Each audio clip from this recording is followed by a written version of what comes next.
Hello friends, इस channel में आपका हार्दिक स्वागत है। आज सीटेट की सीरीज में एक हम नया चैप्टर लेके आए हैं और वो चैप्टर का नाम है भाजक, भाज्य, भागफल और शेषफल।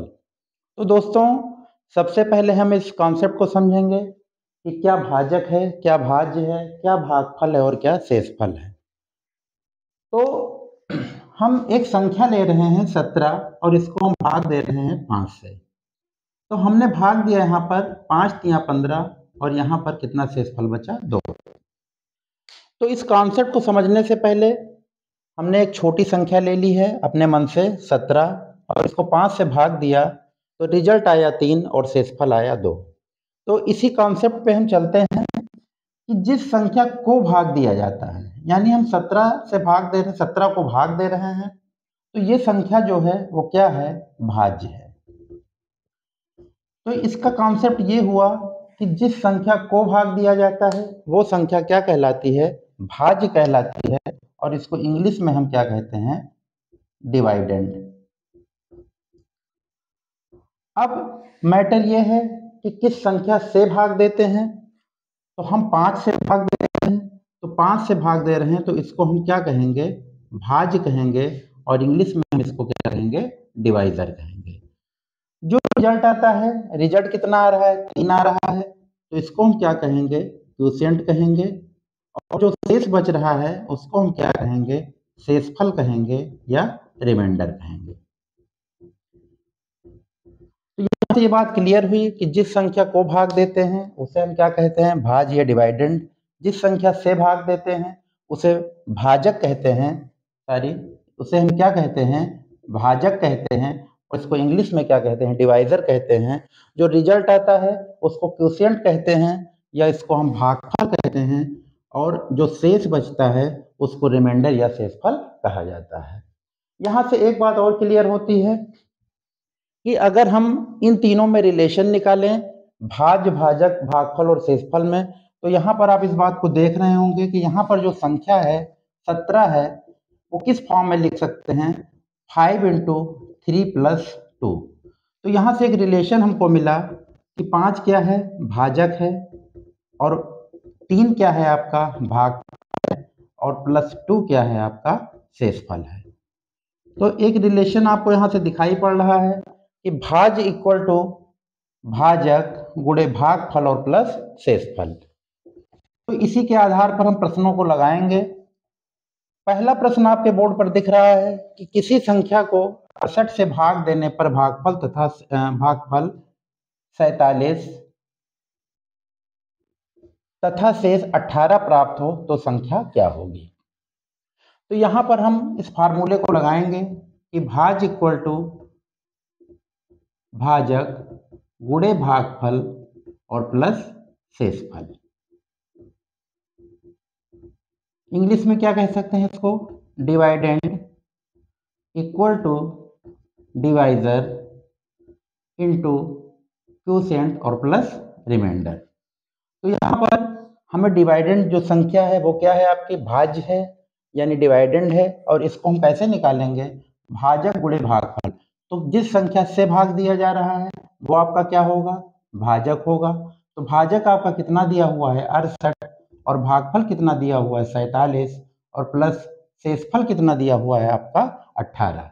तो इस क्वेश्चन को आप ऐसे सॉल्व करोगे, 68 को आप 47 से मल्टीप्लाई करोगे तो 60 अट्ठे 56 हो जाएगा, 7 छंग 42, 5 47 हो जाएगा, 4 अट्ठे 32 हो जाएगा, और 4 छंग 24 3 27 हो जाएगा। तो ये कितना हो गया आपका, 3196।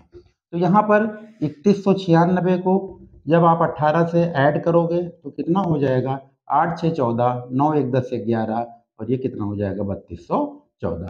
तो यहाँ से आप देख रहे होंगे कि अगर संख्या आपको निकालनी है तो इसका मतलब हमें भाज्य की गणना करनी है। और भाज्य को किस फार्मूले से आपने निकाला, भाजक गुणे भागफल प्लस शेषफल। अब हम चलते हैं अगले प्रश्न की ओर।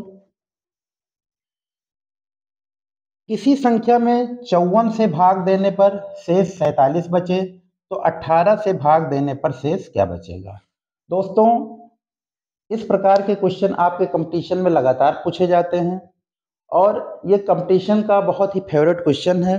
इस क्वेश्चन में एक कंडीशन दी हुई है कि एक भाजक दिया हुआ है 54 से भाग देने पर शेष पर 47 बचता है, और दूसरी कंडीशन में पूछ रहा है कि उसी संख्या को 18 से भाग देने पर शेष क्या बचेगा। तो हम सबसे पहले कॉन्सेप्ट पे हम चर्चा करेंगे और उसके बाद जो इसकी शॉर्ट ट्रिक है उस पर हम चर्चा करेंगे। तो कॉन्सेप्ट इसका क्या है, अगर किसी संख्या में 54 से हम भाग दे रहे हैं, मान लीजिए हमने संख्या n है और इसको 54 से हमने भाग दिया, अगर हम इसको एक बार में ले जाएं तो 54 एकम 54 हो जाएगा और इसका मतलब जो शेषफल बचेगा वो इस संख्या में जुड़ेगा। तो यहाँ से एक बात ध्यान में रखिएगा कि जो पहली संख्या अगर हम एक से भाग देने पर होगा तो वो कितना हो जाएगा, शेषफल कितना बच रहा है, 47 बच रहा है, और इसका मतलब संख्या क्या हो जाएगी, 54 में 47 जोड़ेंगे तो कितना हो जाएगा, 101 हो जाएगा। तो यहाँ से एक बात ये निकल कर आई कि संख्या कौन सी है आपकी, जो पहली संख्या है वो क्या आपकी कितनी है, 101 है। अब दूसरी कंडीशन में कह रहा है कि इस संख्या को अगर 18 से हम भाग दें, यानी 101 को हम 18 से भाग देंगे तो 18 पंचे 90 हो जाएगा और शेषफल कितना बचेगा, 11 हो जाएगा। तो पहली कंडीशन में आपने संख्या निकाली और उसी संख्या को दूसरी कंडीशन में 18 से भाग दिया, यानी भाजक कितना है आपका 18 है, तो इसका मतलब शेषफल कितना हुआ, 11 हुआ। अब आप इसको अगर 2 से भी आप करोगे तो यहाँ पर क्या करोगे, 54 दूनी कितना हो जाएगा, 108 हो जाएगा, और यहाँ पर कितना हो जाएगा, 108 में जब 47 जोड़ोगे तो 155 हो जाएगा, और 155 को भी 18 से भाग दोगे तो शेषफल कितना बचेगा, 11 होगा। यानी प्रत्येक कंडीशन में, चाहे वो भागफल 1 हो, भागफल 2 हो, भागफल 3 हो, सारे कंडीशन में शेषफल सेम आएगा।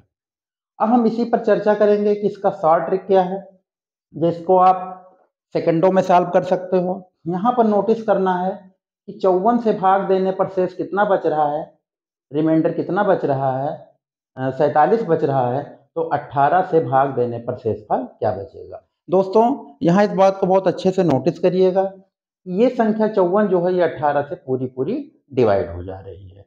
तो ऐसी कंडीशन में जब पहला भाजक दूसरे भाजक से सीधे सीधे डिवाइड हो जाए तो इस भाजक से हमें कोई मतलब नहीं है, और ये जो शेष आ रहा है पहला वाला उसको हम दूसरे वाले भाजक से भाग देंगे तो 18 दूनी कितना हो गया, 36, और शेषफल कितना हो गया, 11 हो गया।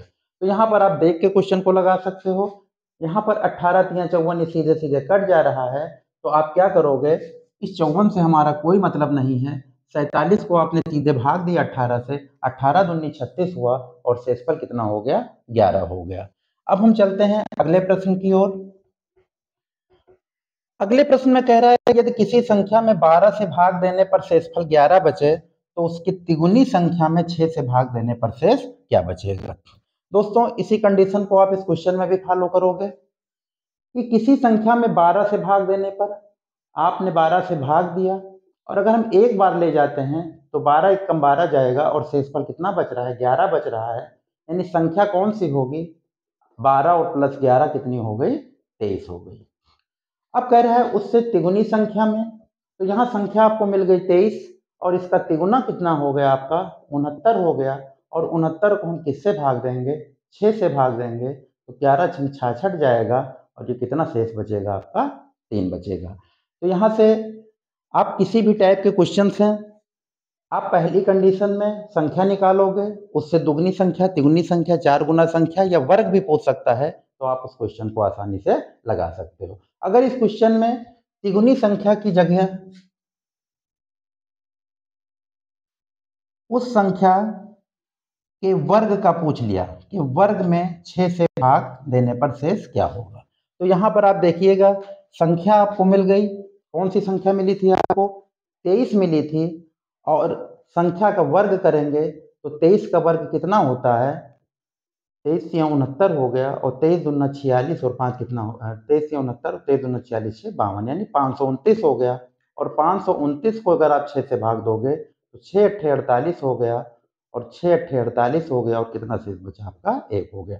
तो यहाँ इस बात को आप नोटिस करिएगा कि दूसरी कंडीशन में कोई टाइम्स नंबर दे सकता है, 2 गुनी 3 गुनी, या अगर वर्ग भी देगा तो इस क्वेश्चन को आप आसानी से लगा सकते हो। हम चलते हैं अगले प्रश्न की ओर। किसी संख्या में 9 से भाग देने पर शेषफल 5 बचता है, तो उस संख्या में 18 से भाग देने पर शेष क्या बचेगा। दोस्तों यहाँ पर 9 से भाग देने पर शेष कितना बच रहा है, 5 बच रहा है, और 18 से भाग देने पर शेषफल वो पूछ रहा है। तो यहाँ पर ध्यान दीजिएगा कि पहली संख्या जो है वो छोटी है, दूसरी संख्या बड़ी है, यानी पहली संख्या दूसरी संख्या से भाग नहीं हो सकती है। यहाँ पे कंडीशन क्या था, यहाँ 54 ऊपर था और 18 नीचे था, तो ये सीधे सीधे कट जा रही थी, लेकिन यहाँ पे संख्या बड़ी हो जा रही है। इस कंडीशन में आप उसी सिस्टम को फॉलो करोगे कि मान लिया कि 9 से भाग दिया जा रहा है संख्या को, तो संख्या को आपने भाग दिया, तो मान लिया अगर एक बार गया और शेषफल कितना बच रहा है 5, तो संख्या क्या हो जाएगी, 9 और 5 कितनी हो जाएगी, 14 हो जाएगी। अब यहाँ पर विकल्प दिया हुआ है, तो इसका मतलब इस क्वेश्चन में कुछ ना कुछ गंभीरता अवश्य है। तो यहाँ पर आप ध्यान दीजिएगा कि अगर हम एक बार में ले जा रहे हैं तो संख्या क्या बन रही, 14 बन रही है, और इसी संख्या को अगर हम 2 बार ले जाएंगे तो 9 दूनी 18 हो गया, और 18 5 कितना हो गया, 23 हो गया। तो यहाँ पर इस बात को नोटिस करिएगा कि एक बार ले गए तो संख्या क्या बनी, 14 बनी, 2 बार भाग गया तो क्या संख्या बनी, 23 बनी। अगर 3 बार जाता तो 9 तिया 27 और 5 कितना बनता, वो 32 बनता। तो यहाँ पर इस बात को नोटिस करिएगा कि संख्या 14 भी हो सकती है, संख्या एक बार ले जाते तो वो कितनी बनती, 14 बनती, 9 एकम 9, और यहाँ पर कितना हो जाता, 9 5 14 हो जाती। तो 14 चूंकि संख्या 18 से हमें दूसरे कंडीशन में किससे भाग देना है, 18 से भाग देना है, तो इसको हम निगलेक्ट करेंगे क्योंकि ये संख्या छोटी है। अब यहाँ पर 23 है और 32 है, तो अब इस संख्या को हम किससे भाग दे रहे हैं, 18 से, तो 18 से भाग देंगे तो कितना हो जाएगा, शेषफल 5 हो जाएगा। और दूसरी कंडीशन में 32 को 18 से भाग देंगे तो कितना हो जाएगा, 14 शेष बचेगा। यानी इसका शेषफल 5 भी हो सकता है और इसका शेषफल 14 भी हो सकता है। इसका मतलब इसका ये आंसर जो है वो बिल्कुल सही है। तो दोस्तों, ये ऐसा सिस्टम है कि आप इस पे चाहे जितने भी कॉम्प्लिकेटेड क्वेश्चन बनाएं या जितने भी वेरियस टाइप के क्वेश्चन बनाएं, इन क्वेश्चंस को आप आसानी से सॉल्व कर सकते हैं। तो आशा है कि आपको ये लेक्चर पसंद आएगा। आप वीडियो को लगातार लाइक शेयर और सब्सक्राइब करते रहिए। Thank you.